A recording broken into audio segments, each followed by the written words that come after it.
है। और भारत के इतिहास का अध्ययन करते करते एक दिन मैं ऐसे कुछ दस्तावेज देखने लगा तो पता चला कि भारत में 565 जो रियासतें रही अंग्रेजों के आने के पहले, इनमें से कम 70 से ज्यादा रियासतों के राजा डोम थे।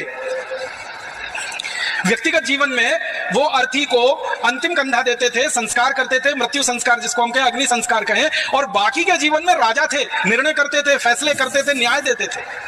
अंग्रेजों के आने के पहले तक ये व्यवस्था रही। हमारे भारत में 565 रियासतों में कई राजा तेली थे, कई राजा धुनकर थे, बुनकर थे। ये काम के आधार पर बनी हुई हमारे यहाँ जातियां हैं, ये जन्म से बनी हुई जातियां नहीं है। इस गलतफहमी में आप मत रहिएगा। काम को महत्व देकर हमने ये जातियों का निर्माण किया इस देश में। अंग्रेजों ने इसमें ऊंच नीच डाली और इसको आगे पीछे कर दिया। तो ऐसी सुंदर गांव व्यवस्था जिसमें श्रम अमूल्य है, अनमोल है, जिसमें उत्पादन भरपूर है, 2-2 हजार वस्तुएं एक एक गांव में पैदा होती रही, फिर उन वस्तुओं की प्रोसेसिंग का काम करके शहरों में भेजा जाना, दूध का उत्पादन, दही का, मक्खन का आदि आदि, हर तरह से सुख समृद्धि से भरपूर गांव थे इस देश में।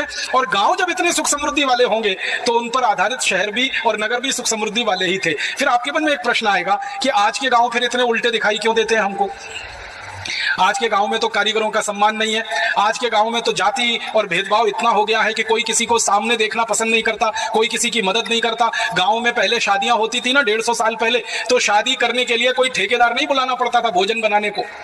गांव की सारी महिलाएं इकट्ठी होती थी, कोई पूड़ी बेलती थी, कोई आटा मलती थी, कोई सब्जी बनाती थी और पूरी बारात को खिलाते थे और गांव वाले सब मिलके उसी में खाते थे।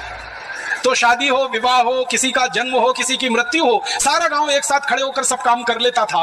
अब हमारे गांव में ऐसा नहीं दिखाई देता, बिल्कुल उल्टा चित्र गांव का है। गरीबी है, भुखमरी है, बेकारी है, लाचारी है, बीमारी है ये। और गांव में एक दूसरे पर विश्वास नहीं रहा, एक दूसरे की मदद लेना बंद हो गया, एक दूसरे पर भरोसा करना बंद हो गया। ये इतना उल्टा चित्र 150-200 साल में कैसे हो गया? इसकी एक ही करुण कहानी है, एक ही करुण गाथा है कि ये उल्टा चित्र अंग्रेजों ने कर दिया, अपने आप नहीं हो गया।